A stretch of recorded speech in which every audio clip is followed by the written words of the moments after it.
R.A. Dewi Sartika. Dewi Sartika lahir di Bandung 4 Desember 1884.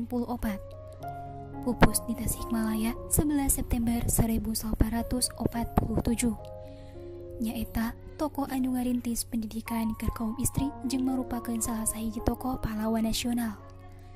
Dewi Sartika dilahirkeun ti kulawarga priai Sunda nyi Raden Raja Permas jeung Raden Sumanagara.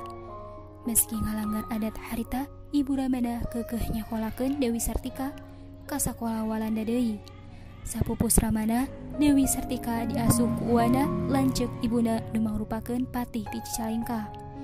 Ti uwana, anjeunna meunang didikan tentang kasundaan, sadengkeun wawasan kabudayaan barat diperoleh tina berkat didikan Nyonya Asisten Presiden bangsa Walanda.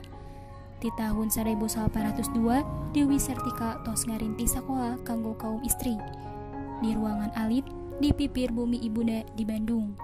Dewi Sartika ngajar di payuneun anggota kulawarga anu istri. Ngarenda, masak, ngaput, maca, nulis, ngitung, jeung sajabina.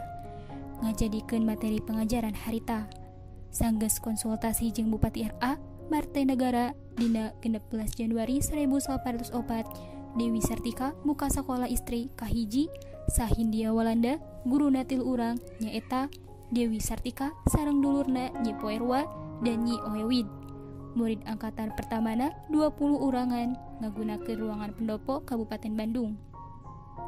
Bulan September 1828, Dewi Sartika ngayakeun peringatan pendirian sakolana nu tos 25 tahun. Nu saterusna ganti ngaran jadi Sakola Raden Dewi. Ku jasana ieu, Dewi Sartika dipasihan bintang jasa ku pamarentah Hindia.